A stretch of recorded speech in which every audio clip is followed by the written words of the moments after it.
Hi everybody, welcome back for another video. Today I've got something very interesting and new. I've got some aluminum projectiles. This is my first time using anything that's metal, and it's not something that I routinely would want to use, but I thought I'm seeing a lot of people using metal. I know that the Grimburgs are my gold standard, and I certainly would not necessarily replace my Grimburgs. I have a feeling that these are going to be more devastating than the Grimburgs, but that may not always be the case. At high power, they're both going to do significant damage. These are supposed to be around 7.2 grams or so, but you know how these things can vary. So let's do some measurements first, and I'm going to open these up, and let's just see what they look like in terms of the feel. I've not opened these yet. This is it's a very shiny, very smooth. These are supposed to be coated in such a way that they will go through an aluminum barrel without causing any damage, and that's the only way that I would want to run a metal projectile through my aluminum barrels. These visually are outstanding looking from what I can see right here, so this will be very interesting to test. They've got a little bit of weight to them. They don't feel quite as heavy as I was expecting. So let's put them through some measurements and see how they stack up. Unit, gram. All right, so we're going to test this out on grams, and we'll see just how it stacks up. It's about 7. Okay, that's in the right range. They're not quite as heavy feeling as the Grimburg JULs, and so I'm going to put in about 10 of them. That's the easiest way. 2, 4, 6, 8, 10. So 10 of those, 74 grams, so that's 7.4 grams each. I think that's very, very nice. I really like being in that range, in the 7, 8 range. I can even go down to 6, and I'm happy with that. So these are going to be a really interesting test. You got a weight that's a little less than a JUL, but it's going to be essentially very similar to a JUL. We're going to fire it, and I'm going to test the bore match here in a minute, but we're going to fire these. And I know it's not easy to see by eye any differences in these small caliber differences. Most of these are just perfect, although I did find 1 or 2 where there was just a little bit of what you would call a crack, but it's not when you feel it, it's completely smooth. I don't know if that's because there's a coating that's over the crack, and you have a nice smooth waxy coating that makes this feel really well. But underneath you have a few seams that you can see, just sort of as if it has been shot before, and maybe it was shot against something hard. But I only see this on like 2 of them, but you can see here the seam runs around as if there might have been some impact and some damage.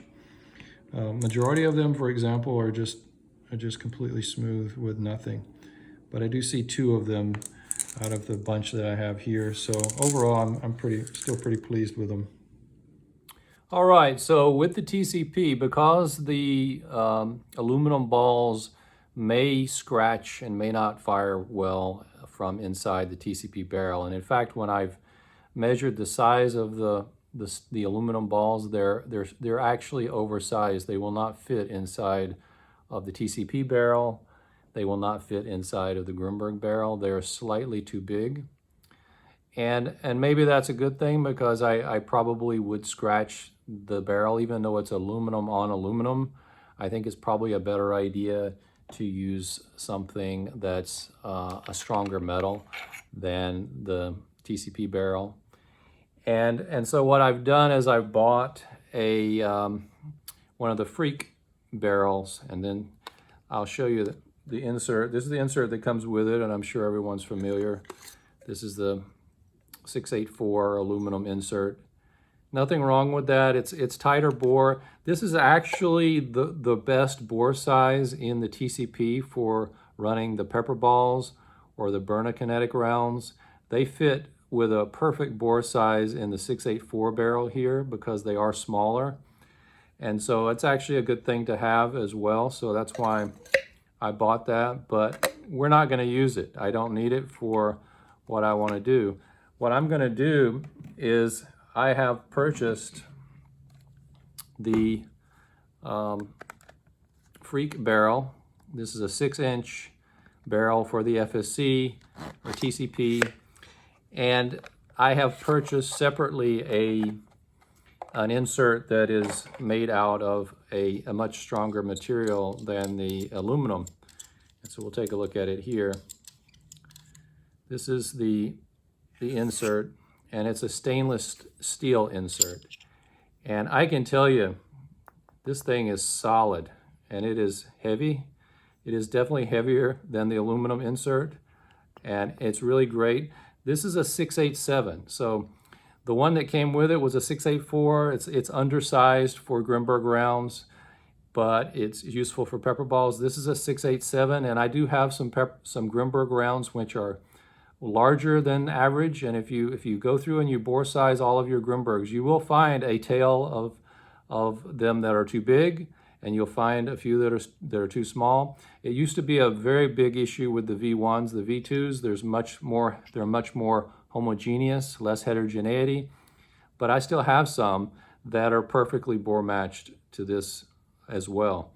And the aluminum rounds are also perfectly bore matched with this. So this is actually a great barrel for me to do some shooting testing, and I'm going to be doing that coming up. But I just wanted to show off my Freak insert barrel in this video as well, because I have aluminum balls now, and I have a stainless steel barrel. And this is a 6-inch barrel, so it's got an extra inch, and it's designed for your TCP or FSC.